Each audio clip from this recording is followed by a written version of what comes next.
நாம் மகிமைப்படுவதாக. இந்த காலை வேளையிலே மத்தேயு 14ஆம் அதிகாரத்தை எடுத்துக்கொள்வோம்.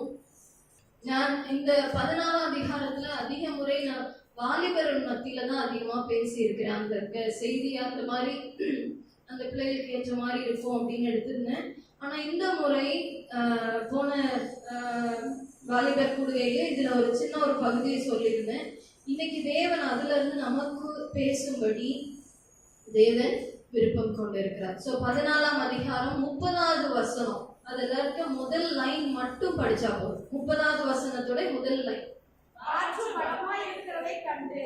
எஸ், காற்று பலமாய் இருக்கிறதை கண்டு. சோ இந்த பகுதி நமக்கு இத பார்த்த உடனே நிறைய நேரம் ஏதோ படகு அலை இதெல்லாம் நமக்கு உடனே கண்முன் கொண்டு வரப்படுகிறதா இருக்கலாம்.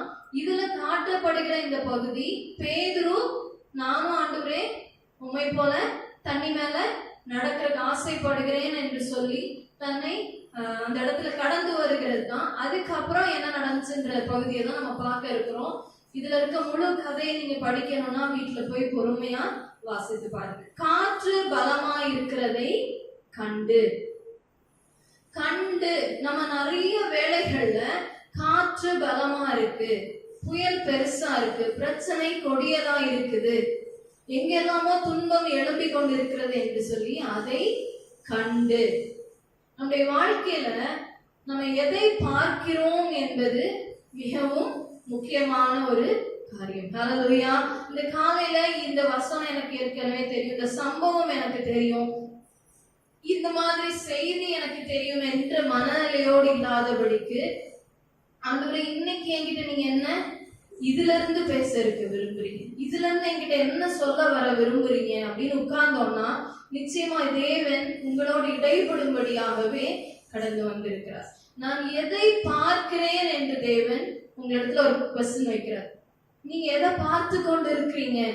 நான் காற்று பலமா இருக்கிறதை பார்த்து கொண்டு இருக்கிறேன், நான் பிரச்சனைகளை பார்த்து கொண்டு இருக்கிறேன், பெரிய பெரிய புயல்களை பார்க்கிறேன், என் வீட்டுல இருக்கிற நஷ்டங்களை பார்க்கிறேன், எனக்கு கீழ்ப்படியாத பிள்ளையை பார்க்கிறேன், எனக்கு துன்பம் கொடுக்கிற கணவரை பார்க்கிறேன், எனக்கு பிரயோஜனமற்ற காரியங்களை பார்க்கிறேன், எனக்கு கடனாய் ஏற்படுகிற சூழ்நிலையை பார்க்கிறேன், கொந்தளிப்புகளை பார்க்கிறேன், வேலையற்ற தன்மைகளை பார்க்கிறேன். இப்படி எல்லாம் சொல்லி நான் எதை பார்த்து கொண்டு இருக்கிறேன்? ஒரு 3 காரியங்கள் நம்முடைய வாழ்க்கையில ஒரு நம்மள பல காரியத்துல பலத்த காற்று இல்லைன்னா காற்று பலமா இருந்தது அப்படின்ற சூழ்நிலைய நமக்கு ஏற்படுத்த வாய்ப்பு இருக்கு. அந்த 3 காரியங்கள் என்ன அப்படின்னு பாத்தீங்கன்னா, முதலாவது மக்கள். ஹல்லேலூயா. மனிதர்கள். நீங்க மனிதர்களை பார்க்க ஆரம்பிச்சீங்கன்னா கண்டிப்பா காற்று பலமா இருக்குன்னு தான் தோணும். ஆமென். நீங்க எந்த மனிதனை பார்த்தாலும் உங்களுக்கு காற்று பலமாய் தான் தெரியும். ஏனால் மனிதனால உங்களை காப்பாற்றவோ அந்த காற்றை அமைதிப்படுத்தவோ கூடாத காரியம். அது நீங்க உங்க கணவரை பார்த்து கொண்டிருந்தாலும் காற்று பலமா அடிக்கும், பக்கத்து வீட்டுக்காரங்களை பார்த்துட்டு இருந்தாலும் காற்று பலமாய் அடிக்கும். புதுசா ஒரு கார் வாங்கிட்டாங்க, நம்ம இன்னும் ஒரு சைக்கிள் கூட எக்ஸ்ட்ராவா வாங்கல, காற்று பலமாய் வீட்டில் அடிக்க ஆரம்பித்து விடும். கிறிஸ்துமஸ்க்கு அவங்க எல்லாம் 10 ட்ரெஸ் வாங்கினாங்க, நம்ம ஒரு ட்ரெஸ் வாங்கறதுக்கு இவ்வளவு யோசிச்சிருக்கோம். காற்று பலமாய் அடிக்க ஆரம்பித்து விடும். நான் எதை பார்க்கிறேன்? மனிதர்களை பார்க்க ஆரம்பித்தால் கண்டிப்பாக பிரச்சனைகள் எழும்ப ஆரம்பிச்சிடும். இவங்க இப்படி நடத்தினாங்க, நான் இதை விட இன்னும் பெஸ்டா பண்ணணும், நல்லா பண்ணணும்னு நினைச்சீங்கனாலே உங்களுக்கு தலைக்கு டென்ஷன் ஆக ஆரம்பிச்சிடும், பிரஷர். இவ்வளோ இது என்ன பண்றது, இதுக்கு எவ்வளவு பணம் புரட்டுறது, இதை எப்படி இன்னும் சிறப்பாய் செய்யறது, இதுக்கு நான் என்ன. காற்று அங்கு பலமாய் அடிக்க ஆரம்பிச்சிடும். மனுஷர்கள் அவங்க வாழ்க்கையை பார்க்கிறதோ அவங்கள வச்சு நீங்க யோசிக்க ஆரம்பித்தாலும் நிச்சயமாய் உங்கள் வாழ்க்கையில் அது பெரிய பிளவுகளை ஏற்படுத்தும். உங்க கணவர் மனைவிக்கு இடையில அது பிரச்சனையை கொண்டு வரும். நிச்சயமா நீங்க இன்னொரு வீட்டை குறித்து வீட்டுல பேசினா, உயர்த்தி பேசினா என்ன ஆகும்? பெண்களுக்கு கண்டிப்பா தெரிஞ்சிருக்கும், அவன் ரொம்ப நல்லா அவன் குடும்பத்தை எப்படி நடத்தலாம் தெரியுமா, ஏன் நான் நடத்தலையா? அதான் அடுத்த கேள்வியா இருக்கும். சோ வீட்டுல நம்ம இன்னொருத்தரை குறித்து எக்ஸ்ட்ரா பேசினாலே, மனிதர்களை குறித்து உள்ள கொண்டு வந்தாலே கண்டிப்பாக வீட்டிற்குள் பிரச்சனைகள் கொந்தளிக்க ஆரம்பிச்சு விடும். அவங்க நிறைய சம்பாதிச்சு இப்போ அங்க இப்படி அப்படி, இது அந்த கல்யாணம் அப்படி நடந்துச்சு, அது இது இப்படி பண்ணிட்டாங்க, இவ்வளவு நகை போட்டாங்க. அப்ப வீட்டுல நகையை சேர்க்கணும், கொந்தளிப்பு, பிரச்சனைகள், போராட்டங்கள் எழும்ப வாய்ப்பாக மாறிவிடுகிறது. அது மட்டும் இல்ல, ஒரு மனுஷன் ஒரு வார்த்தையை சொல்லிட்டான்னா அது என்ன ஆயிடும்? அதை கண்டு இல்ல அதை கேட்டு அதை மனசுல கொண்டு போய் காற்று பலமாய் அடிக்க ஆரம்பிச்சிடும். 10 வருஷத்துக்கு முன்னாடி ஒரு வார்த்தை சொன்னான், அவன் என்னை பார்த்து இப்படி சொன்னான், அவ அப்படி சொன்னான், எங்க மாமியார் இப்படி பேசிட்டாங்க, என்னோட பக்கத்து வீட்டுக்காரங்க ஒரு வார்த்தை சொன்னது எனக்கு அப்படியே சொல்லுன்னு இருக்கு, இன்னும் விட்டு போக மாட்டேங்குது. மனிதர்களுடைய வார்த்தைகளை நாம் கவனித்துக் கொண்டே இருந்தால், அவைகளை நாம் உட்கொண்டு கொண்டே இருந்தால் நமக்கு காற்று பலமாய் அடிக்க ஆரம்பிச்சு. ஹல்லேலூயா. நான் எதை கேட்கிறேன்? நான் போன செய்தியில ஒரு டைம் சொல்லியிருந்தேன்னா, என் காது குட்டி போட ஆரம்பிச்சிரும். நான் எதை கவனிக்கிறேன், நான் எதை பார்க்கிறேன், எனக்கு யாரோ சொன்ன வார்த்தைகள் என்னை மேற்கொண்டு அது என்னை கண்ட்ரோல் பண்ண ஆரம்பிச்சிச்சுன்னா நான் அவங்களுக்கு அடிமை ஆகுறேன். அப்போ காற்று பலமா இருக்கும். அப்ப பிரச்சனை எதை எடுத்தாலும், ஓ அப்ப நான் சரியில்லையோ, அப்ப நான் ஒண்ணுக்கு ஆகாதோ, அப்ப நான் வெளியில வைக்க வேண்டிய பாத்திரம் தானோ, இல்ல அப்ப நான் கணவர் ஒரு வார்த்தை ஹார்டா உங்களை பார்த்து ஒண்ணு சொல்லிட்டாரு, இல்ல உங்க பிள்ளை உங்களை பார்த்து என்னமா வளர்த்தீங்க என்னைய, ஒரே வார்த்தை போதும். அந்த பையனை நீங்க 24 25 வயசு வரைக்கும் கஷ்டப்பட்டு வளர்த்து கொண்டு வந்த பிறகு அந்த பையனோ பிள்ளையோ உங்களை பார்த்து என்ன நீங்க நல்லா வளர்க்கல, நீங்க எனக்கு சரியா அவங்க படிக்க வைக்கல, இப்படியெல்லாம் சொல்றாங்கன்னா அந்த வார்த்தை என்ன ஆயிடும்ல, காற்று பலமாய் அடிக்க ஆரம்பிச்சிரு. வேற யாரோ வெளியில இருந்து வந்து சொல்றாங்க, உங்க பிள்ளை சரியே இல்லைங்க, தாறுமாறா இருக்கு, நல்லாவே இல்லை, ரோட்ல போறதெல்லாம் பாக்குறேன், காற்று பலமாய் அடிக்கும். ஹல்லேலூயா. இந்த காலை வேளையில நம்ம சில காரியங்களை பார்க்க இருக்கிறோம். அடுத்ததாக பணம். ஓகே, பணத்தை பார்க்க ஆரம்பிச்சாலே நிச்சயமாக காற்று பலமாய் அடிக்க ஆரம்பித்து விடும். என் வீட்டுல எவ்வளவு பேலன்ஸ் இருக்கு, ஐயோ கம்மியாயிட்டே வருதே, ஐயோ கடன் நாள் வரப்போறாரே, ஐயோ இந்த இதுக்கு கட்டணுமே, வாடகை கொடுக்கணுமே, இதை செய்யணுமே, அதை செய்யணுமே, அவங்க வீட்டுல இதெல்லாம் இருக்கே, அவங்க இவ்வளவு பணம் வச்சிருக்காங்களே, அவங்க அங்கெல்லாம் போறாங்களே, இதெல்லாம் வாங்குறாங்களே, இப்படியெல்லாம் நடக்கிறாங்களே. பண ஆசை எல்லா தீமைக்கும் வேறா இருக்கிறது. அது உடனே அங்க என்ன பண்ணிடும், அதை பார்க்க மற்றவங்களுடைய நகைகளை பார்க்க, மற்றவங்களுடைய சாரியை பார்க்க, மற்றவங்க வச்சிருக்கிற வண்டிகளை பார்க்க, மற்றவங்களுடைய கணவரை பார்க்க, மற்றவங்களுடைய பொருளாதாரத்தை பார்க்க, அவன் நல்லா நடத்துறான், எப்படி வண்டியில வச்சு கூட்டு போறான் பாரு, அவ்வளவுதான், இங்க உடனே வீட்டுல இருந்தாலும் பாரு. நீங்க எதை பார்த்தாலும் பொருளாதாரத்தை பார்த்து கொண்டே இருந்தால் உங்களுக்கு நிச்சயமாய் காற்று பலமாய் இருக்கும். மூன்றாவது காரியம் கடந்த காலம். ஹல்லேலூயா. கடந்த காலம் எப்பெல்லாம் நீங்க நினைச்சு பாக்குறீங்களோ, கடந்த காலத்துல நன்மையற்ற காரியங்கள், தீமையாய் போன காரியங்கள், நீங்க ஒருவேளை பாவியா இருந்தேன், அவ்வளவு தப்பு பண்ணேன், அவ்வளவு துரோகியா இருந்தேன், மோசமா இருந்தேன், இப்போ அதெல்லாம் கிளறி யோசிக்கிற மாதிரி இருந்ததுன்னா, இந்த நபர் என்ன அப்படியெல்லாம் அன்னைக்கு பேசினவங்க, 5 வருஷம் முன்னாடி என்னை இப்படி என்னைய வார்த்தையால கஷ்டப்படுத்தினவங்க, கொட்டுனவங்க, இவங்க எனக்கு இவ்வளவு துரோகம் பண்ணியிருக்காங்க, இது நடந்துச்சு, எனக்கு அன்னைக்கு இப்படி ஒரு வியாதி வந்தது, நான் இப்படி இதே ரோட்ல நடந்து போயிட்டு இருக்கும்போது அன்னைக்கு விழுந்தேன். கடந்த காலங்களை திருப்பி யோசிக்கும் போது, அதை பார்த்து கொண்டே யோசிச்சு கொண்டே தூங்கிக் கொண்டு இருக்கும் போது, நான் நேத்துக்கு ஒரு மோசமான கனவு கண்டேன், இன்னைக்கு என்ன கனவு வர போதோ தெரியலையே, அப்படின்னே நான் படுக்க போனேன் என்றால் நான் காற்று பலமாய் அடிக்கிற இடத்துல இருக்கேன். ஹல்லேலூயா. சோ இப்போ நம்ம பார்க்கலாம், இது எல்லாமே நம்மளை எப்படி பண்ணுது, கண்ட்ரோல் பண்ணுது. இந்த 3 காரியங்கள் பிரதானமாய் ஒரு மனுஷனை பிரியப்படுத்துறதுக்கு எவ்வளவு வேணாலும் முயற்சி எடுக்கிறது, அவங்கள விட கொஞ்சம் கூட பெட்டரா நான் இன்னைக்கு என்ன பண்ண முடியும். அடுத்தது பணத்தை சம்பாதிக்கிறதுக்கு நான் என்னெல்லாம் நான் கஷ்டப்பட முடியும், ஏன்னா இன்னும் கொஞ்சம் நல்லா முயற்சி பண்ணணும், அவங்களோட இன்னும் நல்லா பண்ணணும், அவங்க நடத்தினதோட சூப்பரா நடத்தணும், அதனால நான் இன்னும் என்ன பண்ணலாம். அடுத்தது பழைய காரியங்களை உட்கார்ந்து யோசிக்கிறது, ஆமா போன வருஷம் இதே நேரம் நான் பயங்கரமான ஒரு நோய் வந்தது, அப்புறம் இப்பவும் லைட்டா அதே மாதிரி இருமல் வர மாதிரி இருக்கு. என்ன நடக்குமோ தெரியல. வயசு வேற போயிட்டே இருக்கா. ஒருவேளை விழுந்து கைய கால உடைச்சிருவனோ தெரியல. கடந்த காலத்தை நினைத்து நினைத்து இருப்பது. சோ முதலாவது பாத்தீங்கன்னா நியாயாதிபதிகள் 14ஆம் அதிகாரம் 15ஆம் வசனம். நியாயாதிபதிகள் 14ஆம் அதிகாரம் 15ஆம் வசனத்தை படிக்கலாமா? 7ஆம் நாளிலே அவர்கள் சிம்சோனின் பெண்சாதியை பார்த்து, உன் புருஷன் அடுத்த விடுதலையை எங்களுக்கு விடுவிக்கும்படிக்கு நீ அவனை நயம் பண்ணு, இல்லாவிட்டால் நாங்கள் உன் தகப்பன் வீட்டையும் அக்கினியால் சுத்தரித்து போடுவோம், எங்களுக்குள்ளவைகளை பறித்துக் கொள்ளவா உங்களை அழைத்தீர்கள் என்றார். சோ இதுல பார்த்தீங்கன்னா சிம்சோனுடைய சம்பவம். நான் எல்லாத்தையுமே இன்னைக்கு ஒரு கதை எடுத்திருப்பேன். ஆனா ஃபுல் கதையை நம்ம பார்க்க போறது இல்ல. அப்படின்னா நமக்கு செய்தி டைம் பத்தாது. அதனால நீங்க இந்த கதையை ஃபுல்லா தெரிஞ்சுக்கணும்னா இந்த அதிகாரத்தை நீங்க வீட்டுல படிக்கலாம். ஆனா இங்க என்ன ஆகுதுன்னா, சிம்சோன் ஒரு விடுகதை சொல்லியிருப்பாரு. அதுக்கு பதில் சொன்னீங்கன்னா உங்களெல்லாம் நான் விட்டுருவேன் அப்படின்னு சொல்லியிருப்பாரு. ஆன்சர் யாருக்கும் விடுகதைக்கு பதில் தெரியல. அப்ப அந்த அவங்களோட பெண், அவங்க கூட இருக்கக்கூடிய சிம்சோனோட இருக்கக்கூடிய அந்த பெண் ஜாதியில என்ன பண்றாங்க, நீ எப்படியாவது அவனை வசீகரப்படுத்து, மயக்கு, நயம் பண்ணு, ஏதாவது பேசி மயக்கி கொண்டு வா. மக்கள் எப்பொழுதுமே நமக்கு இந்த மாதிரி தான் இருப்பாங்க. நம்மளை மயக்கிற வண்ணமாக, நம்மை திருப்புற வண்ணமாக, நமக்கு பேச்சிலேயே கொண்டு போறவங்களாக, நம்மளை வசீகரப்படுத்துகிறவங்களாக, இப்படிப்பட்ட காரியங்களை செய்கிறது மட்டும் இல்ல, அவளுக்கு அடுத்த ஒரு கொஞ்சம் மனுஷங்க வேற ஒரு ப்ரெஷர் கொடுக்குறாங்க, வேற ஒரு நிலைமையை அவன் தலைமையில வைக்கிறாங்க. இல்லைன்னு வச்சுக்க, உன்னையும் வீட்டுல இருக்க அத்தனை பேரையும் நாங்க என்ன பண்ணிடுவோம், சுட்டெரிச்சிருவோம், எரிச்சிருவோன்றாங்க. சோ அவளுக்கு மக்களால ஒரு கண்ட்ரோல் பண்ணப்படுறான்.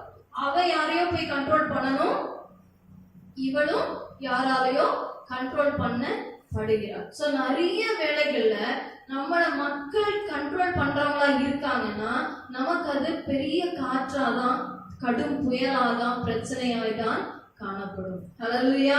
அவங்க நம்மளை திருக்கிட்டே இருக்க மாதிரி இருக்கும். நீ இப்படிதான் பண்ணணும், இதைத்தான் செய்யணும், நீ எதுக்கு பிரேயருக்கு போற, நீ எதுக்கு ஜெபிக்கிற, நீ இதெல்லாம் செய்யலாமே, நீ என்ன கொஞ்ச நேரம் போன் பார்க்கலாமே, நீ இன்னும் கொஞ்ச நேரம் அமேசான்ல ஏதாவது வாங்கலாமே, நீ இன்னும் ஏதாவது கொஞ்சம் கடைக்கெல்லாம் போயிட்டு வரலாமே, கொஞ்சம் லேட்டா தான் போனா என்ன.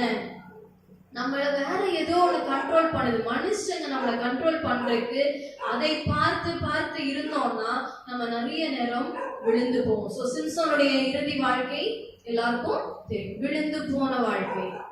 இந்த பெண் ஜாதி வேற ஒருத்தர் கூட போயிட்டு திருமணம் பண்ணி வச்சிட்டாங்கன்னு சொல்லி அவளையும் கொன்றுவாங்க. சோ இப்படியெல்லாம் எல்லாமே அழிந்து போகிற காரியம். இந்த காலையில நான் யாரை சார்ந்து இருக்கிறேன், நான் யாரை பார்த்து கொண்டு இருக்கிறேன், நான் எந்த மனுஷனை பார்த்து கொண்டு இருக்கிறேன். அது வீட்டாரா இருக்கலாம், வெளியாட்களா இருக்கலாம். நான் மனிதர்களை பார்த்து பார்த்து அவங்க எனக்கு ஏதாவது செய்வாங்க, இவங்க எனக்கு ஏதாவது பேசுவாங்க, இவங்க எனக்கு ஏதாவது நல்ல காரியம் நடக்கும், இவங்க கிட்ட போனா நல்லா இருக்கும். மனிதர்களை கண்டு இருந்தால் காற்று பலமாய் இருக்கும். ஹல்லேலூயா. உங்க கணவர் உங்களுக்கு தப்பா தான் தெரிவார். நீங்க அவரையே ஃபோக்கஸ் பண்ணி இப்படி பார்த்துட்டே இருந்தீங்கன்னா இவர் என்ன பண்றாரு, இவர் எதுவுமே வீட்டுக்கு செய்யற மாதிரி தெரியல, இவர் எதுக்கும் பிரயோஜனம் மாதிரி தெரியல, இப்படியே ஃபோக்கஸ் பண்ணி பார்த்துட்டு இருந்தீங்கன்னா அங்க காற்று பலமா தான் இருக்கும். ஹல்லேலூயா. நம்முடைய பார்வை அங்கு மேல. ஹல்லேலூயா. என்னுடைய பார்வை, என்னுடைய யோசனை, என்னுடைய திட்டம், என் காது, செவி எல்லாம் அவருக்கு நேரா இருந்துச்சுன்னா இது எதுவும் என்ன இழுத்துட்டு போக. ஹல்லேலூயா. இந்த மனுஷங்க யாருக்காக நான் மனுஷன் கூட வாழாம இருக்க முடியுமா? எல்லா மனிதர்களோட இருக்கிறது தான் தேவன் நமக்கு நியமித்த கட்டளை. இங்க நீங்க பெருகுங்கன்னு சொன்னாரு, எல்லாரும் தனியா ஓடுங்கன்னு சொல்லல, தனித்தனியா வாழுங்கன்னு சொல்லல, நீங்க இணைந்திருங்க, இசைந்திருங்க, ஒரு மனதா இருங்கன்னு தான் சொல்லியிருக்காரு ஆண்டவர். அவைகளின் மத்தியில நான் பார்க்க வேண்டியது என் தேவனை மட்டும்தான். இரண்டாவது காரியம், நாம் பொருளாதாரத்துல ஒரு ஆளை குறித்து பார்க்கிறோம். 2 ராஜாக்கள் 5ஆம் அதிகாரம். நான் சம்பவத்தை ஃபுல்லா சொல்ல போறது இல்ல, நீங்க விருப்பப்பட்டா வீட்டுல வாசிக்கலாம். 2 ராஜாக்கள் 5ஆம் அதிகாரம் 20ஆம் வசனம் ஒருத்தர் வாசிக்கலாமா? எலிசாவின் வேலைக்காரன் கேயாசி என்பவர் அந்த சீரியனாகிய நாகமான் கொண்டு வந்ததை என் ஆண்டவன் அவன் கையிலே வாங்காமல் அவனை விட்டுவிட்டார்.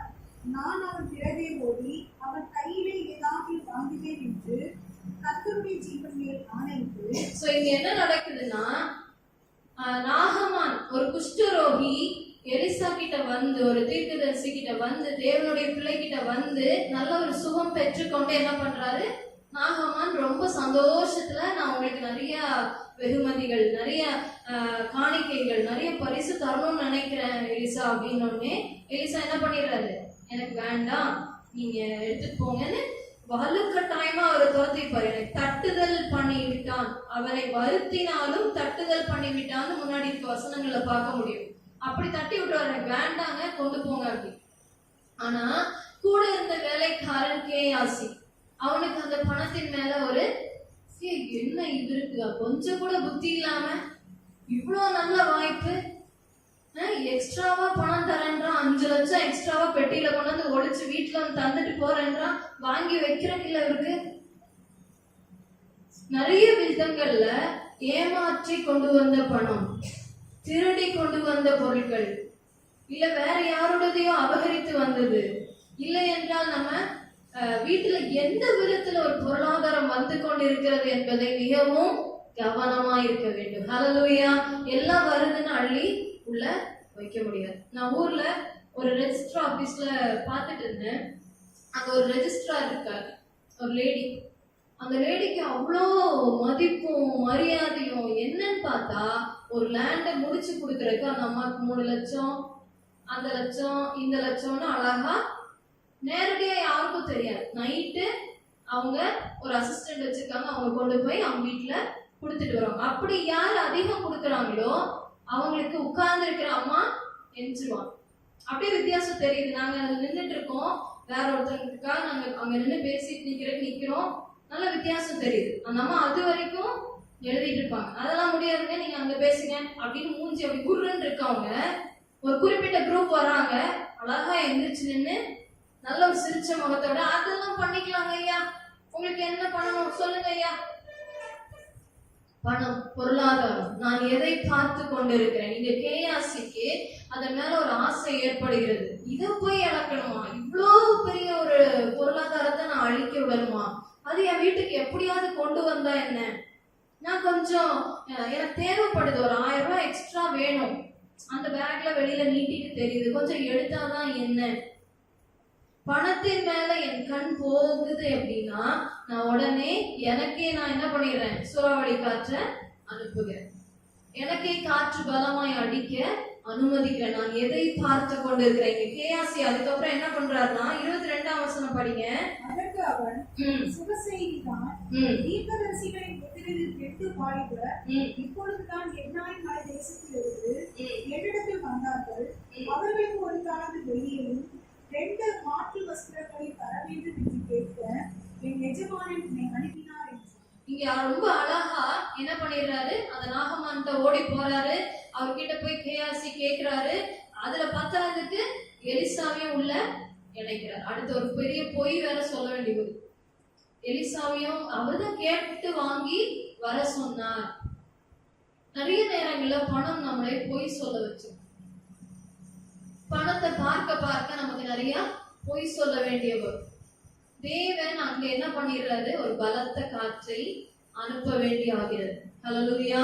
இங்க இப்படி எல்லாம் கேட்ட உடனே நாகமானுக்கு ரொம்ப சந்தோஷம். நீங்க 1 தாளந்து என்ன 2 தாளந்து இந்த அள்ளி கொண்டு போங்க, என்னெல்லாம் வேணும், ஐயோ இதெல்லாம் கேட்டு விட்டுற அளவுக்கு என்ன, நான் வந்து கொண்டு வந்து தர்றக்கு ஆள் அனுப்புறேன் அப்படின்லாம் சொல்லி அதெல்லாம் சுமந்து கொண்டு வந்து அங்க வந்து கொடுத்துட்டு போறாங்க. அந்த காலத்துல ட்ரெஸ் வந்து ரொம்ப நகைகளுக்கு நம்ம மதிப்பு கொடுக்குற மாதிரி அந்த அளவுக்கு ட்ரெஸ் இருக்கா. ஸோ அதனால மாற்று வஸ்திரம் இதெல்லாம் அப்படியே ரொம்ப ஆசையா அள்ளிட்டு கொண்டு வந்தாச்சு. இப்ப நம்ம 27ஆம் வசனத்தை படிக்கலாம்.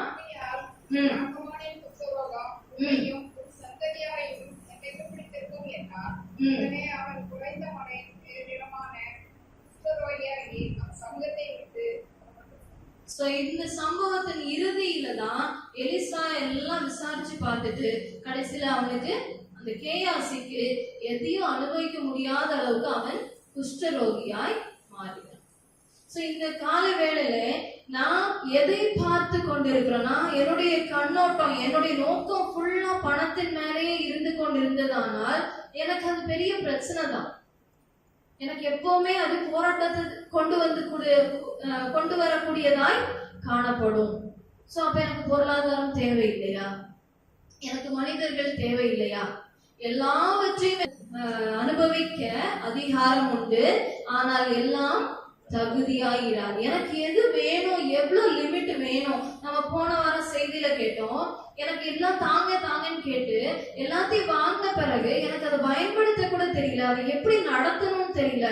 திடீர்னு ஒரு பெட்டி நிறைய 2 கோடி கொண்டு வந்து கொடுத்துட்டாங்க, எப்படி ஒழிச்சு வைக்கணும்னு தெரியல, எங்க போய் போடுறதுன்னு தெரியல, எதெல்லாம் வாங்குறதுன்னு தெரியல, ஒரு மாதிரி என்ன பண்றதுன்னே தெரியலன்னு சொன்னா எனக்கு அந்த பணத்தின் மேல கண்ணோட்டம் வேண்டாம்.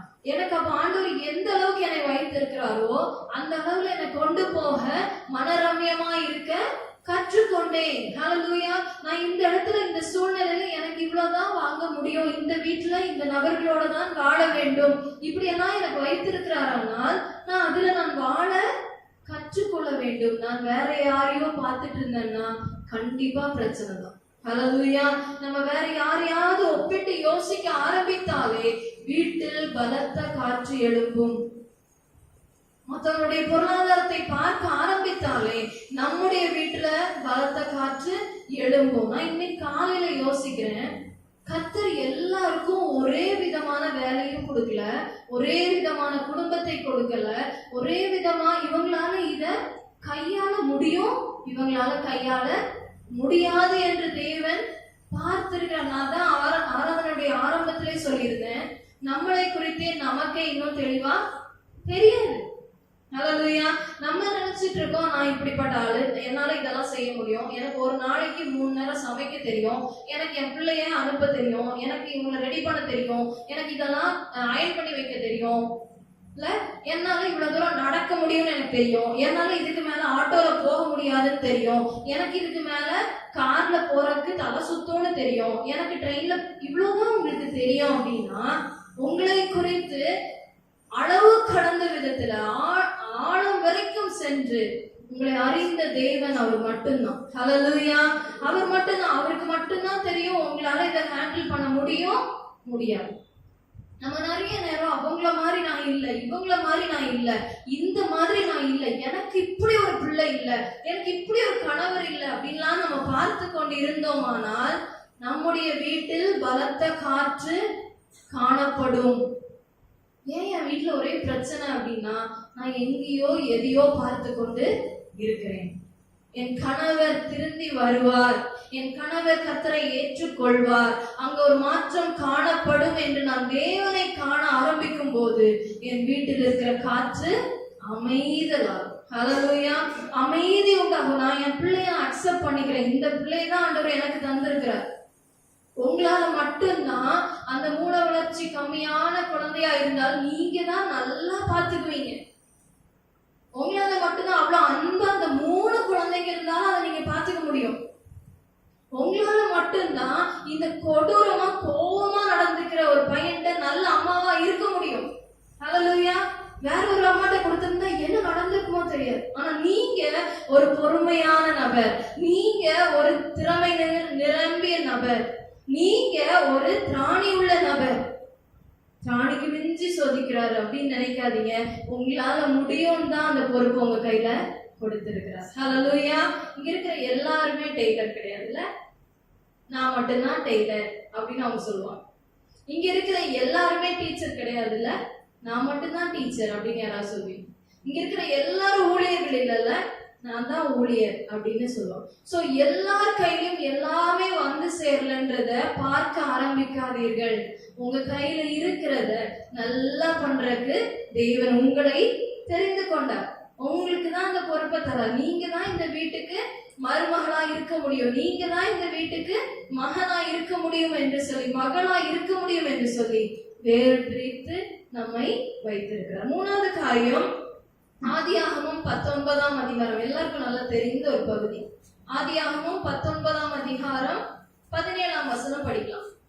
அவர்களை வெளியே கொண்டு போய் விட்டதற்கு அவர் ஜீவன் காக்க ஓடிப்போ பீடித்து பாராதே, இந்த சமூகம் நீ என்றும் எண்ணாதே, நீ அழியாத முடிக்கு மலைக்கு ஓடிப்போ என்றார். இந்த சமூகம் நம்ம நல்லா தெரிந்த பகுதி இல்லையா? அவர்களை வெளியே கொண்டு போய், எவர்களை யாருக்கா தெரியுமா? Very good. ஓகே, சோ லோத்து அவங்க மனைவி அவங்க குடும்பம் எல்லாம் அடிச்சு பத்தி கூட்டிட்டு போய் ஓடிருங்க, இந்த இடத்துக்கு வந்துடாங்க, திரும்பி பின்னிட்டு பாராதே. நம்ம நிறைய நேரங்கள்ல நமக்கு சொல்லப்படுகிற ஒரு காரியம், நான் நடந்து முடிந்ததை எப்பவுமே கிண்டி கிளறி எடுக்காத. பழசை யோசிச்சு யோசிச்சு எனக்கு அன்னைக்கு அப்படி ஒரு வாழ்க்கை, அப்படி இருந்தது, அப்படி மோசமா இருந்தது, இப்படி இருந்துச்சு. கடந்ததை நினைத்து கலங்காதே, கடந்ததை நினைத்து கலங்காதே, நடந்ததை மறந்து விடு, கடந்ததை நினைத்து கலங்காதே, நடந்ததை மறந்து விடு, கர்த்தர் புதியன செய்திடுவார், இன்றே நீ காண்பாய், இன்றே நீ காண்பாய். ஹல்லேலூயா. இன்னைக்கும் அதே சூழ்நிலையா தான் இருக்கும். நேத்து என் கணவர் எப்படி இருந்தாரு, இன்னைக்கு போனாலும் அப்படிதான் இருப்பாரு. எப்படி இருக்குமோ வீடு தெரியல. இல்ல, நடந்து முடிஞ்சது. பழச திரும்பி திரும்பி பார்க்கிறது. நமக்கு இறுதியாய் தெரியும் 26ஆம் வசனம், அந்த பகுதியில படிச்சு பாருங்க. அவன் மனைவியோ பின்னிட்டு பார்த்து துக்கத்தோடு ஆனாள். சோ அவ பின்னிட்டு பார்த்து அவளுக்கு எந்த பிரயோஜனமும் இல்ல. நீங்க எதையாவது பின்னாடி திரும்பி பார்த்து எதையாவது நல்லதை கொண்டு வர முடியுமா? எதையாவது மாற்ற முடியுமா? இறந்தவர்களை உயிரோட கொண்டு வர முடியுமா? இல்ல நீங்க இழந்து போனதை எதையாவது மீட்டு எடுக்க முடியுமா? அங்க போய் முடிஞ்ச ஒரு காரியத்துல நீங்க அங்க போய் நின்று அந்த இடத்த சரி பண்ண முடியுமா? நீங்க தெரியாம பேசின ஒரு வார்த்தையை நீங்க திருப்பி மாத்த முடியுமா? யாரையோ காயப்படுத்தின 5 வருஷம் முன்னாடி யாரையோ நீங்க வார்த்தையாலோ அவங்க செய்கையாலோ காயப்படுத்தி இருக்கலாம். அங்க போய் நிக்க முடியுமா? இன்னொருக்கா அதே சீனை இன்னொருக்கா எடுங்க, இன்னொருக்கா ஆக்ஷன் சொல்லுங்க. இது படம், வாழ்க்கை. இந்த வாழ்க்கையில தேவன் பின்னிட்டு பாராதே என்று சொல்லுகிற பல விஷயங்கள் இருக்கு. தேவன் நமக்கு வேண்டாம், இதெல்லாம் நீ மறந்துரு, நான் உன்னை மன்னித்தேன், நான் உன்னை ஏற்றுக்கொண்டேன், நான் உன்னை மீட்டு கொண்டேன், நான் உன்னை பரிசுத்தமாக்கினேன், நான் உன்னை பேர் சொல்லி அழைத்திருக்கிறேன், நீ பின்னிட்டு பாராதே. ஹல்லேலூயா. நான் ஒரு நாள் இப்படி இருந்தேன், அன்னைக்கு எனக்கு இப்படி ஒரு வியாதி இருந்தது, மறுபடியும் ஏதாவது ஐயோ வண்டியில போறக்கே பயமா இருக்கு, இன்னொரு ஆக்சிடென்ட்டோ இன்னொரு இந்த மாதிரி ஏதாவது, ஐயோ நான் இப்படி ஒரு சூழ்நிலை தான், இந்த மாதிரி ஒரு நெருக்கடியில தான் கடந்து போனப்போ என் பிள்ளை தவறிட்டான், அதனால நான் இனிமேல் அப்படி ஒரு இடத்துக்கே நான் யாரையும் அனுப்ப மாட்டேன். நம்முடைய கடந்த காலங்கள் நம்மளை கண்ட்ரோல் பண்ண ஆரம்பிக்கிறதா இல்லாதபடி இருக்க வேண்டும் என்றால், ஓகே, நம்முடைய கடந்த காலங்கள் நம்மளை ரொம்ப கண்ட்ரோல் பண்ணி உள்ள வருதுன்னா ஜெப குறைவு இருக்கிறது என்று அர்த்தம். ஹல்லேலூயா. என்னிடத்துல ஜெபம் குறைவா இருக்கிறது என்று அர்த்தம். நான் எங்கேயோ ஜெபிக்கிறதுல தவறி இருக்கிறேன் என்று அர்த்தம். நீங்க நல்ல ஜெபிக்கிற தாயா இருக்கிறீங்க அப்படின்னா ஒரு 2 நாள் 3 நாள் 1 வாரம் நீங்கள் ஜெபிக்காமல் இருந்து பாருங்க, வீட்டுல கடும் காற்றும் கொந்தளிப்பையும் காண்பீர்கள். தானா பாப்பீங்க. உங்க பிள்ளை நேத்து வரைக்கும் தங்க குடமா இருந்திருக்கும், இன்னைக்கு பித்தளை குடமா கூட இல்ல, கையில கூட தூக்க முடியாது. என்ன இப்படி பிஹேவ், இப்ப கூட இருந்து உள்ள இருந்து இவ்வளவு சாக்கடை எடுக்குமா அப்படின்ற மாதிரி அந்த பிள்ளையை பாப்பீங்க. வீட்டுல எதுவுமே சரியா பண்ணாத மாதிரி இருக்கும், நீங்க எல்லாத்தையும் கரிச்சுக்கிட்டே இருக்க மாதிரி இருக்கும், செய்யறது எல்லாம் பிரயோஜனம் அற்று போய்கொண்டு இருக்கும். ஜெப குறைவு ஏற்படும் போது நான் பின்னிட்டு திரும்ப சூழ்நிலை ஆகுது. ஆண்டவர் உங்களுக்கு மன்னித்தது, நீங்க சாட்சியாய் சொன்ன காரியங்கள், நான் எனக்கு இப்படி தேவன் ஜெயமா இருந்தார் அப்படின்லாம் சொன்னதெல்லாம் மறந்து, தேவனை மறந்து அதெல்லாம் கிளறி பின்னாடி மறுபடியும் நீங்க தான் அதை கொண்டு வர்றதுக்கு ஏதுவாக்குறீங்க. சோ ஜெபம் என்பது மிகவும் முக்கியமான காரியம். ஹல்லேலூயா. ஜெபிக்க மறக்காதீர்கள். உங்களுடைய வாழ்க்கையில ஜெப குறைவு இருக்குமே ஆனால் கர்த்தரோடு நெருங்கி ஜீவிக்கிற, தியானிக்கிற, கர்த்தருடைய வார்த்தைகளை கேட்கிற, இந்த மாதிரி அழைக்கப்படுகிற இடங்கள்ல நான் போய் உட்கார்ந்து ஆண்டவருடைய சமூகத்தில் உட்காராமல் போன நேரங்கள் இருக்குமே ஆனால் கடும் காற்றை, பலத்த காற்றை நான் பார்க்க வேண்டியதாகும். அவள் பின்னிட்டு திரும்பினாள், உப்பு தூணாய் மாறி போனாள். ஹல்லேலூயா. சோ இதுல நீங்க பார்க்கும்போது மத்தேயு 14ஆம் அதிகாரம், நம்ம முதல்ல எடுத்து அந்த வசனத்துக்கு போயிடலாம். அதுதான் இன்னைக்கு மெயினான வசனம். மத்தேயு 14:30 2வது வேர்டு மட்டும் படிக்க பார்க்கலாம். பயந்து. கடும் காற்றை காணும் போது, ஏன் கடும் காற்று வருதுன்றதுக்கு 3 காரியங்கள் பார்த்தோம். மக்கள், பணம், கடந்த காலம். ஓகே, சோ இது நமக்கு அடுத்தது என்ன பண்ணுது? பயத்தை உண்டு பண்ணுது. நிறைய விஷயங்களை நினைத்து கலக்கங்கள் உண்டாகுது, குழப்பங்கள் உண்டாகுது. என்ன செய்ய போறோம்? வீட்டுல ஜெப குறைவு ஏற்படும் போது தேவனை நீங்க தனியா இருந்து ஜெபிக்கிற நேரம் கண்டிப்பா வேணும். இங்க நான் பெண்கள் கூடுகையில வந்து ஜெபிச்சுட்டு போயிட்டேன், அதனால நான் இன்னைக்கு ஜெபிக்க வேண்டிய அவசியமே இல்லை என்று விடுவதற்கு அல்ல.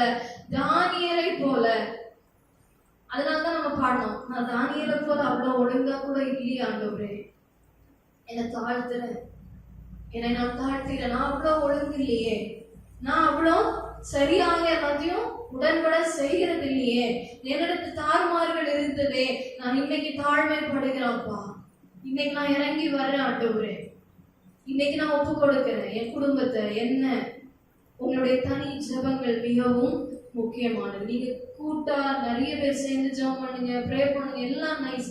உங்களுடைய தனிப்பட்ட ஜெப வாழ்க்கை உங்களுக்கு காற்றையும் கடலையும் காணும் போது பயத்தை உண்டு பண்ணாது. ஹல்லேலூயா. காற்றும் கடலும் எல்லார் வாழ்க்கையிலும் அடிக்கலாம், ஆனா எல்லாரும் அதை பார்த்து பயந்து போவார்கள். தேவ பிள்ளைகள், கர்த்தரை பார்க்கிறவர்கள் பயப்பட மாட்டார்கள். ஹல்லேலூயா. 2வது அவங்க வந்த காரியம் பயம். எல்லா சூழ்நிலையை பார்க்கும் போது பயம். என் பிள்ளைக்கு நிலைமை என்ன ஆக போதோ தெரியல, எப்படி இந்த திருமணத்தை முடிப்பேன்னு தெரியல, எப்படி இந்த வீட்டை கட்டுவேன்னு தெரியல, இந்த பொருளாதாரம் எப்படி சந்திக்கப்படும் தெரியல, வாழ்க்கையில் ஒரு நோக்கமே இல்லை, என்ன செய்ய போறேன்னு தெரியல, கலங்கி நிற்கிற மாதிரி தோணலாம், பயம் ஏற்பட்டிருக்கலாம். அந்த நேரங்கள்ல நம்ம பார்க்க வேண்டியது, நாம் செய்ய வேண்டியது, நம் காற்றையும் கடலையும் பார்த்து கொண்டு இருக்க கூடாது. ஹல்லேலூயா. தேவன் நம்மளோட பேசிக் கொண்டிருக்கிறார். 3வது காரியத்தை பார்க்கலாம். அதே வசனத்துல அடுத்த வார்த்தை 2 மட்டும் இருக்கு. அமிழ்ந்து போகையில். சோ பயம் ஒரு நபரை என்ன பண்ண ஆரம்பிச்சிருது? அடுத்து கீழே இழுத்துட்டு போயிருக்கு. நான் இன்னைக்கு ஒரு இது எடுத்துட்டு வரணும்னு நினைச்சு வந்துட்டேன். சோ நீங்க தண்ணியில ஒரு பாலை வச்சு பாருங்க. ஓகே, ஒரு பால், என்னது அந்த சாதா பிளாஸ்டிக் பால், அந்த மாதிரி ஏதோ ஒன்று எடுத்துக்கோங்க. தண்ணியில வச்சு அதை அமர்த்திட்டே இருந்து பாருங்க, அந்த பால் உள்ள இருந்துகிட்டே இருக்கும். சரியா? நீங்க கையை எடுத்த உடனே என்ன ஆகும்? அதே வேகத்துல சர்றன் மேல வந்துடும். சோ இந்த மாதிரி ஒரு பயம், இல்லைன்னா என்னுடைய சூழ்நிலைகளை நான் பார்த்து பார்த்து அதை கண்டு அதையே யோசிச்சு கொண்டு அந்த மனுஷன் என்ன சொன்னான், அவங்க என்னை பத்தி என்ன நினைக்கிறாங்க, இவங்கெல்லாம் என்ன பத்தி என்ன பேசிட்டு இருக்காங்க, என்னதான் பார்த்து சிரிச்சிட்டு இருக்காங்களோ. இது சொல்லும் போதுதான் நேத்து கூட எனக்கு ஏதோ ஒரு இடத்துல எனக்கு தெரிஞ்ச 2 பேர் பேசி சிரிக்கிறாங்க. நான் நடந்து வரும்போது எனக்கு உடனே ஸ்ட்ரைக் ஆகும், ஓ என்னதான் என்ன பண்றாங்க, கிண்டல் பண்ணி சிரிக்கிறாங்க. மனுஷர்கள் ஈஸியா நம்ம என்ன பண்ணிடுறாங்க, கண்ட்ரோல் பண்ணிடுறாங்க. பட் அங்க போன பிறகு அக்கா இன்னைக்கு இப்படி நடந்துச்சு பார்த்துக்கோங்க அப்படின்ட்டு அவங்க காலேஜ்ல உள்ளதை சொல்லி சிரிப்போம்.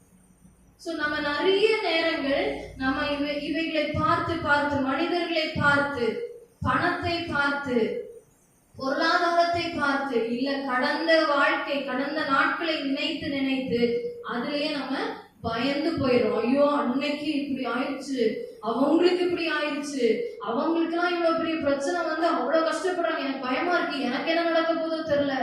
ஏன்னா நான் எதை பார்த்து கொண்டிருந்தேன், அது என்னை பயத்துல மட்டும் இல்ல அமிழ்ந்து போக செய்யுது. ஹல்லேலூயா. என்ன பண்ணிருது? அமிழ்ந்து போக செய்யுது. ஏன்னா அப்படியே கீழே தள்ளி தள்ளி நல்ல மேல நின்று உயரமான இடத்துல, தேவன் கனம் பொருந்த இடத்துல என்னை வைத்திருந்த இடத்துல நான் வேற எதையோ பார்த்து பார்த்து பயந்து பயந்து பயந்து பயந்து கூனி குறுகி நான் அப்படியே அப்படியே அப்படியே அமிழ்ந்து அமிழ்ந்து அமிழ்ந்து அமிழ்ந்து போகிறேன். ஹல்லேலூயா. நான் அப்படியே கீழே இறங்கி போன டைம், முற்றிலுமாய் அந்த தண்ணிக்குள்ளால மூழ்கடிக்கப்பட்ட போன டைம், நான் சத்ருக்கு இடம் கொடுத்த போது என்னை அவன் எவ்வளவு கீழே அழுத்தி கீழே கொண்டு போறான், என்னை எவ்வளவு நசுக்கிறான்ல, என்னை எவ்வளவு தண்ணிக்குள்ள வச்சு அமுத்துறான்ல, மூச்சு முட்டி சாகு, நீ இதுக்கு மேல எழும்ப கூடாது, நீ இதுக்கு மேல நீ எதுவும் செஞ்சிடக்கூடாது, உன் மேல நான் வச்ச நோக்கங்கள் திட்டங்கள் வெளியே வந்துடக்கூடாது. நீ உள்ள போ, அமுங்கி போ, பயந்து அப்படியே சாக உள்ளே போய் பயந்து கிட. அமிழ்ந்து போகையில் நான் அங்கேயும் நான் என்ன செய்ய போறேன் என்பது முக்கியம். ஹல்லேலூயா. நான் அந்த இடத்துல அந்த உள்ள இருக்கிற நேரத்திலையும் ஒருவேளை நான் இன்னைக்கு வேற சூழ்நிலைகள்லாம் பார்த்து கொண்டு மனிதர்களை பார்த்து கொண்டு வேற காரியங்கள் பழசெல்லாம் நினைச்சு நான் கலங்கி கொண்டு இருந்தேன். ஆனால் அது அவங்க சொன்ன வார்த்தைகள்லாம் என்னை மீண்டும் மீண்டும் என்னை ஒரு மாதிரி பண்ணுதுன்னா நான் அமிழ்ந்து போயிட்டேன் அப்படின்னாலும் நான் இன்னைக்கு என்ன செய்யணும்னா அதே வசனத்துடைய அடுத்த பகுதியை படிக்கலாம். ஆண்டவரே என்னை ரட்சியும் என்று அவன் பேதுரு அப்பா என்னை காப்பாற்றுங்க, வேற யாருனாலையும் இந்த அமிழ்ந்து போகிற இந்த விழுந்து போகிற இடத்துல இருந்து என்னை தூக்க முடியாது தகப்பனே. நான் உம்மை பார்க்காமல் என் ஜெப குறைந்தனால உம்மை தேடாமல் நான் தியானிக்காமல் நான் உம்மை விட்டு போன இடங்கள்ல நான் இப்ப அமிழ்ந்து போயிட்டு இருக்கேன் ராஜா. நான் கீழே போயிட்டு இருக்கேன் தகப்பனே, நான் அமிழ்த்தப்படுகிறேன். ஆண்டவரே என்னை ரட்சியும். ஹல்லேலூயா. நம்ம இன்னைக்கு வேற யாரையும் பார்த்து கேட்க முடியாது, என்னை காப்பாத்துங்க, எனக்கு எப்படியாவது இந்த பண தேவை சந்திக்கணும், ஏதாவது கொஞ்சம் ஒரு 5 லட்சம் தர முடியுமா, ஒரு 6 லட்சம் தர முடியுமா, எனக்கு எப்படியாவது இதை நான் இதுல இருந்து வெளியில வரணும், என்னை காப்பாத்துங்க, என்னை காப்பாத்துங்க, எனக்கு இந்த ஒரு பழக்கம் என்கிட்ட இருக்கு, இந்த பழக்கத்துல இருந்து நான் விடுபடணும், என்னை காப்பாத்துங்க. யாருக்கும் உதவியாய் அதுல நிக்க முடியாது. ஆண்டவரே என்னை ரட்சியும் என்று கதறியவன் கூப்பிடுகிறான். நம்ம 2 சாமுவேல் 22 அதிகாரத்துக்கு நாம வேதத்தை திருப்பிக் கொள்வோம். 2 சாமுவேல் 22 அதிகாரம் 5, 6, 7 வசனங்கள் படிக்கலாமா? மரண அலைகள் என்னை சூழ்ந்து கொண்டு சிக்ஷண பிரவாகம் என்னை பயப்படுத்தினது, பாதாள கட்டிகள் என்னை சூழ்ந்து கொண்டது, மரண கண்ணிகள் என் மேல் விழுந்தது, எனக்கு உண்டான நெருக்கத்திலே கத்திரி நோக்கி கூப்பிட்டு என் தேவனை நோக்கி அவையிட்டேன். நமது ஆலயத்திலிருந்து என் சத்தத்தை கேட்டார், என் கூப்பிடுதல் அவர் செவிகளில் ஏறிற்று. இதுல பார்க்கும்போது மரண அலைகள் என்னை சூழ்ந்து கொண்டது. டாக்டர்ஸ் ரிப்போர்ட் எனக்கு விரோதமா இருக்கு, என் பிள்ளைங்களுடைய ரிப்போர்ட் கார்டெல்லாம் எனக்கு விரோதமா இருக்கு, நான் விரும்பாத நான் என்னை அமிழ்த்தி கீழே கொண்டு போய் நசுக்கிற காரியங்கள் என் செவிக்கு வந்து கொண்டே இருக்கிறது. அப்படிப்பட்ட சூழ்நிலையில நான் பாதாளத்துல நரக மாதிரி இருக்கு, ஒரு மாதிரி கஷ்டமா இருக்கு, நெருக்கமா இருக்கு. இந்த சூழ்நிலை என்னை விட்டு கடந்து போகாதா, இதை நான் தாண்ட மாட்டேனா, இதை நான் எப்படி ஜெயிப்பேன், இது எனக்கு முடியல, என்னால தூக்க முடியல, என்னால இதை சுமக்க முடியல என்று நான் அமிழ்ந்து கொண்டிருக்கும் போது எனக்கு உண்டான நெருக்கத்திலே நான் கர்த்தரை நோக்கி கூப்பிட்டு, ஹல்லேலூயா, நான் வேற யாரையும் நோக்கி சத்தம் போட்டு காப்பாத்துங்க அபயம் விட்டேன் அல்ல. அப்பா அம்மா யாரோ இருக்கீங்களா, பெரியவங்க யாரோ இருக்கீங்களா, என் தேவனை என் கர்த்தரை நோக்கி நான் அபயமிட்டேன், அவரை நோக்கி நான் கூப்பிட்டேன். ஹல்லேலூயா. அவர் என்ன செய்தார் என்பதை நம்ம அடுத்த கடைசியா பார்ப்போம். ஆனா நான் தொடர்ந்து இன்னும் ஒரு காரியம் நம்ம பார்க்க இருக்கிறோம். 1 சாமுவேல் 17 அதிகாரம் 1 சாமுவேல் 17 அதிகாரம் 28 வசனத்தை படிக்கலாமா? அந்த மனுஷனோடு அவன் பேசிக் கொண்டிருக்கிறதை அவன் மூத்த சதுர்நேக்கு எலியா கேட்டபோது அவன் தாவீதின் மேல் கோபம் கொண்டு, நீ இங்கே வந்தது என்ன? வனாந்திரத்தில் உள்ள அந்த கொஞ்ச ஆடுகளை நீ யாரும் சுற்றி விட்டாய்? யுத்தத்தில் பார்க்க அல்லவா வந்தாய்? உன் துணிகரத்தையும் உன் இருதயத்தின் அபிகாரத்தையும் நான் அறிவேன். இதுல 28 வசனத்துல தாவீது அந்த கோலியாத் சம்பவம், இந்த 17 அதிகாரம் ஃபுல்லா அதுல பாத்தீங்கன்னா தாவீதுக்கும் கோலியாத்துக்கும் நடந்த சம்பவத்தை குறிக்கிறது. இதுல நம்ம பார்க்கும்போது இங்க அவங்க அண்ணாவே என்ன பண்றாரு, நீ எதுக்கு இங்க வந்த, நீ இதுக்கெல்லாம் லாய்க்கே இல்லை, நீ சும்மா வேடிக்கை பார்க்க தானே இருக்கணும், நீ இதெல்லாம் எதுக்கு செய்யற, நீ எதுக்கு ஜெபிக்கிற, உனக்கு நம்ம வீட்டுக்கு மட்டும் ஜெபம் பண்ணு, உனக்கு எதுக்கு இதெல்லாம் எக்ஸ்ட்ரா வேலை இருக்கு. மனிதர்கள் அமிழ்த்தலாம், வார்த்தைகளால உங்களை அமிழ்த்தலாம், உன்னால முடியாது, உங்க சுய புத்தியை சில நேரம் என்ன பண்ணும், அமிழ்த்தலாம். நீங்கள் அமிழ்ந்து போகையில் பல விதங்கள்ல. அடுத்த இன்னும் தாவீதுக்கு இன்னும் விடல. 33 வசனத்தை பாருங்க. அப்பொழுது சவுல் தாவீதை நோக்கி, இந்த பெலிஸ்தருடைய எதிர்த்து யுத்தம் பண்ண உன்னால் ஆகாது, நீ இளைஞன், அவனோ தன் சிறு வயது முதல் யுத்த வீரன். ஆமா, அவன் எவ்வளவு பெரிய ஆளு, ராஜாவே சொல்றாரு, நீ எல்லாம் எதுக்குடா இங்க இதுல எல்லாம் கலந்துக்கணும்னு நினைக்கிற, நீ உனக்கு இதெல்லாம் தகுதி இல்லை, இதெல்லாம் உன்னால செய்ய முடியாது என்று தள்ளப்படுகிறான். 38 வசனத்தை பாருங்க. சவுல் தாவீதுக்கு தன் வஸ்திரங்களை உடுத்திவிட்டு வெண்கலமான ஒரு சிராவையும் அவன் தலையின் மேல் போட்டு ஒரு கவசத்தையும் அவனுக்கு கற்பித்தான். சோ இந்த இடத்துல இதெல்லாம் பேசுறாங்க நிறைய பேரு. பேசினதெல்லாம் பார்த்தாது, கடைசியில தாவீது நான் பண்றேன் அப்படின்னு நிக்கிற அந்த இத பார்த்துட்டு உடனே என்ன பண்ணிடுறாங்க, சவுலுடைய வஸ்திரங்கள் எல்லாம் போட்டு மூடி நல்ல அழகா ஓகே நீ இதை வச்சு நீ போ அப்படின்னு அனுப்புறான். நமக்கு சம்பவம் தெரியும். ஆனா தாவீது அங்க போகும்போது இவங்களை மனுஷங்க முற்றிலுமா என்ன பண்றாங்க, ஒரு கண்ட்ரோல் பண்றாங்க.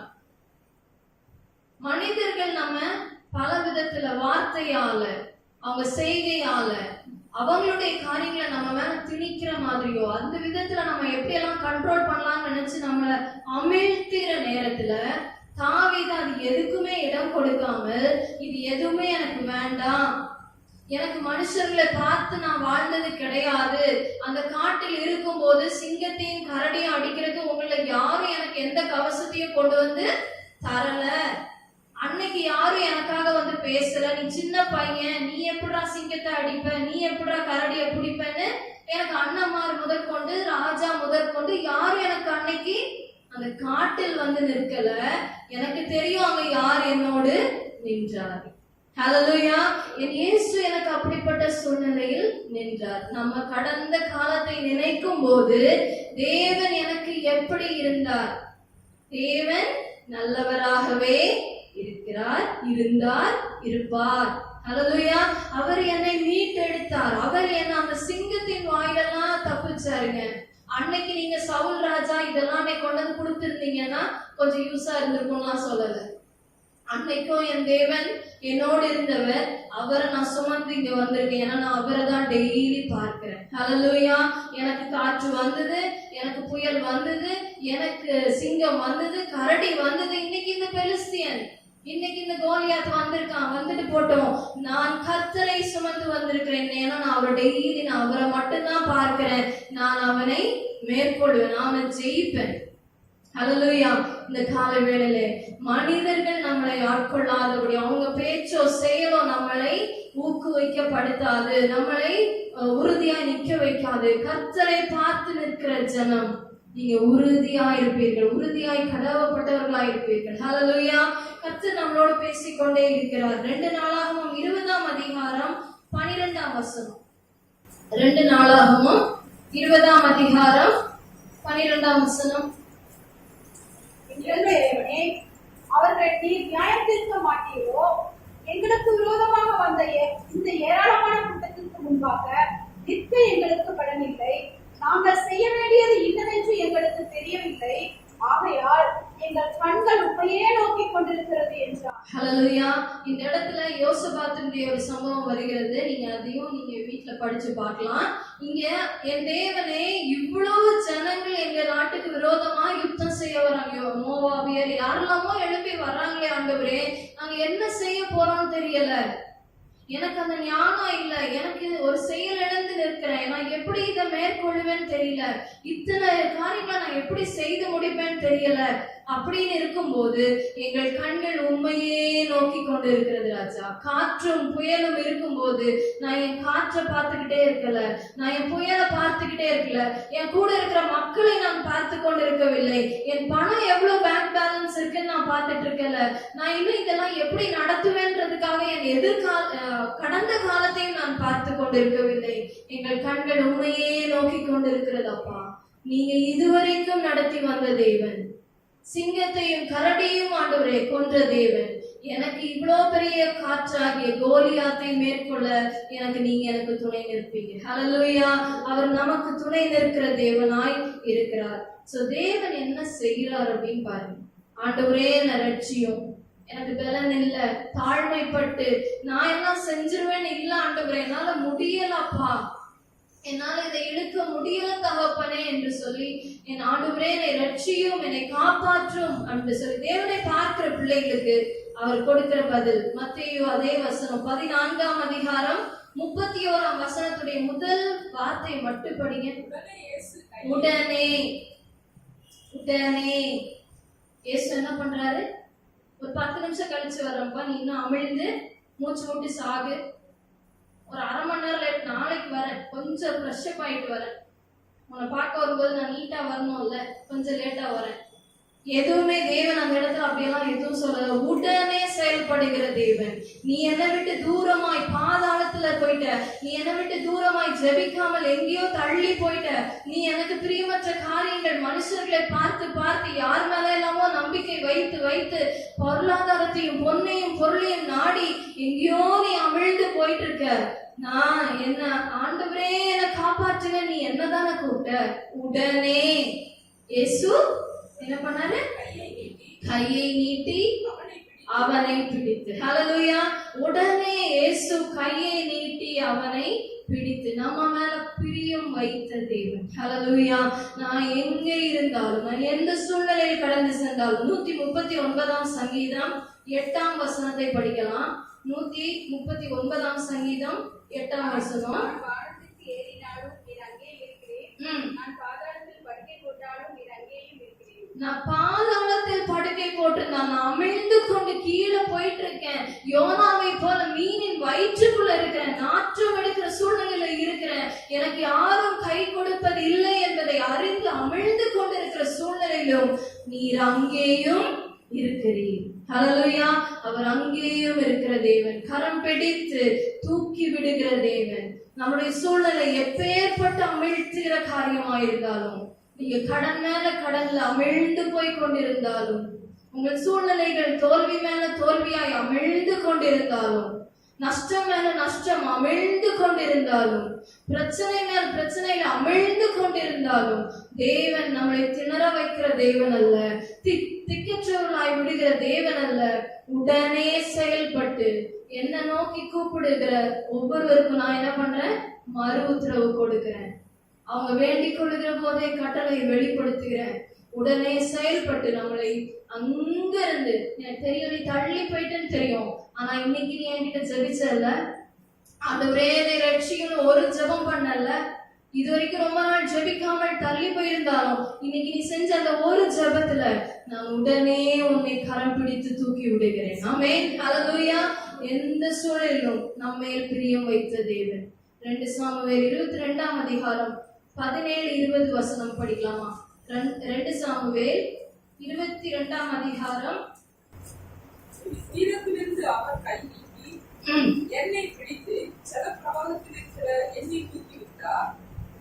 உயரத்திலிருந்து அவர் என்ன பண்றாரு? என்ன கரம் நீட்டி என்னை பிடித்து ஜலப்பிரவாகத்திலிருந்து என்னை தூக்கி விட்டார். என்னை ஜல பிரவாகத்திலிருந்து என்னை தூக்கி விடுகிற தேவன். அவர் மட்டும்தான் உங்களால எந்த சூழல் இருக்கும் தூக்கிவிட முடியும். ஏன்னா 20ஆம் வசனம் சொல்லுகிறது,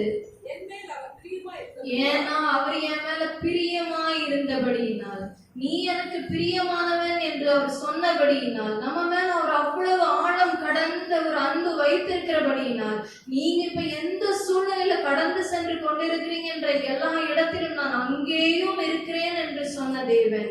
நீங்க அமிழ்ந்து போகும்போது சிரிச்சிட்டோ கிண்டல் பண்ணிட்டோ நீங்க என்னமோ ஆயிட்டு போங்கன்னு பாக்குற தேவன் அல்ல, தூக்கி விடுகிற தேவன். ஏன்னா நான் உன் மேல நான் அவ்வளவு பிரியம் வைத்திருக்கிறேன் என்று தேவன் சொல்லுகிறார். ஹல்லேலூயா.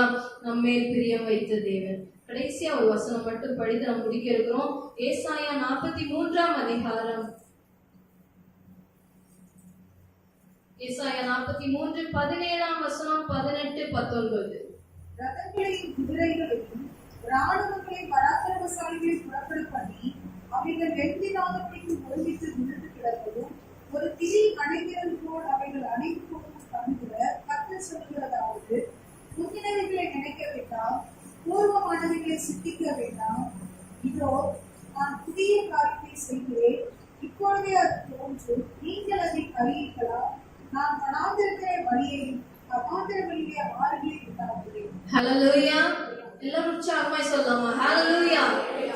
தேவன் முந்தினவைகளை நினைக்க வேண்டாம். பெரிய பெரிய குதிரைகள் உங்களுக்கு எழும்பி இருந்திருக்கலாம், யுத்தங்கள் நடந்திருக்கலாம், பெரிய பிரச்சனைகள் உங்களுக்கு தோன்றிருக்கலாம், இன்னைக்கு காலையில கூட உங்களுக்கு மண்டை வெடிக்கிற அளவுக்கு பிரச்சனை இருந்திருக்கலாம், ஒரு வார்த்தையா இருந்திருக்கலாம். முந்தினவைகளை நினைக்க வேண்டாம். இதுக்கு முன்னாடி வந்த அனைத்து நோய்களையும் நினைக்க வேண்டாம். இதுக்கு முன்னாடி இருந்த நஷ்டங்கள் கஷ்டங்களை நினைக்க வேண்டாம். இதுக்கு முன்னாடி பேசப்பட்ட வார்த்தைகளை நினைக்க வேண்டாம். உங்க மேல துப்புன காரியங்களை நினைக்க நினைக்க வேண்டாம், அவைகளெல்லாம் சிந்திக்க வேண்டாம். புதிய காரியத்தை தோன்ற பண்ணுகிற தேவன், புதிய விஷயங்களை எழும்ப பண்ணுகிற தேவன். நம்ம யாரை பார்த்து கொண்டு இருக்கிறோம்? இந்த மத்தியான வேளையில நான் யாரை பார்த்துட்டு இருக்கேன்? நான் மனுஷனை பார்க்க பார்க்க எனக்கு கடும் காற்று எழும்புகிறதை நான் பார்க்க வேண்டும். நான் மற்ற மனுஷங்களை ஒப்பிட்டு பார்க்க பார்க்க பெரிய புயல்களை நான் பார்க்க வேண்டும். நான் பயப்பட வேண்டும். எனக்கு பயம் வந்துரும். எனக்கு என்ன செய்யறதுன்னு தெரியாது. யாருடைய உதவி எனக்கு பத்தாத அந்த நேரத்துல, யாருடைய ஒத்தாசை எனக்கு போதாதா இருக்கலாம். நான் பயந்து பயந்து பயந்து சத்துருக்கு அவ்வளவுதான் வேணும், அதுக்கு மேல அமிழ்ந்து போக செய்வான். இன்னும் அதுக்குள்ளாலே கடை, இன்னும் நீ நிறைய ஜெபிக்காத, இன்னும் நீ ஆண்டவரை தேடாத, இன்னும் நீ ஜெபிச்சனா உன் வீடு நல்லா இருந்துரும், நீ ஜெபிச்சனா உன் பிள்ளைங்க எல்லாம் செழிப்பா மாறிடுவாங்க. வேண்டாம் வேண்டாம் வேண்டாம், நீ அமிழ்ந்து போ. நீ அமிழ்ந்து போனா அவன் அமுக்கிட்டு இருக்க நேரத்துல ஒரு கட்டத்துல முடியல, ஆண்டவரே இந்த பேச்செல்லாம் என்னால கேட்க முடியல, இந்த பிள்ளைகளெல்லாம் என்னால வளர்க்க முடியல, எனக்கு இந்த வேலையை சமாளிக்க முடியல, ஆண்டவரே எனக்கு இந்த குடும்பத்தை நடத்த முடியல, நான் எங்கெங்கயோ பார்த்துட்டு இருந்துட்டேன் ஆண்டவரே, நான் என் பொருளாதாரத்தை பார்த்து பார்த்து பயந்து தூக்கம் வராம ஆயிட்டேன் ஆண்டவரே, நான் இப்படி தூக்கம் இல்லாம பல நாட்கள் கஷ்டப்படுகிறேன், எனக்கு தேவையில்லாத கனவுகள் வந்து எனக்கு கஷ்டப்படுத்தி கொண்டே இருக்கிறது. நான் இன்னைக்கு ஆண்டவரே ஆண்டவரே என்னை ரட்சியும் என்று சொல்லி நான் உண்மை நோக்கி பார்க்கிறேன்ப்பா. இன்னைக்கு நான் திரும்பி வர விரும்புறேன் ஆண்டவரே, அமிழ்ந்து நான் போக விரும்பல. இதுக்கு மேல என் குடும்பம் அழிக்கப்பட நான் விரும்பல, என் கையில கொடுக்கப்பட்ட பொறுப்புகளை நான் அழிக்க விரும்பல, நான் அமிழ்ந்து போக விரும்பல. ஆண்டவரே என்னை ரட்சியும் என்று யாரெல்லாம் இன்னைக்கு நம்ம ஜெபிக்க தயாரா இருக்கிறோமோ, கர்த்தர் உடனே, ஹல்லேலூயா, உடனே உடனே. நிறைய போன் கால் நீங்க யாருக்காவது பண்ணீங்கன்னா உடனே அட்டென்ட் பண்ண மாட்டாங்க, பார்த்துட்டுமே வச்சிடலாம். ஆனா உடனே பதில் கொடுக்கிற தேவன். என் பிள்ளை இதுக்கு மேல போனா மரித்து போவா, இதுக்கு மேல போனா அந்த கஷ்டத்திலே அழிந்து போயிடுவா, இந்த குடும்பம் கெட்டு போயிடும், சீரழிந்துரும், அதை உணர்ந்து நம்மை பிரியம் வைத்த தேவன் உடனே கரம் பிடித்து தூக்க அவர் தயாரா இருக்கிறார். நம்ம ஜெபிக்க ஆயத்தமா இருக்கிறோமா? யாரும் எழுந்து நிற்போமா?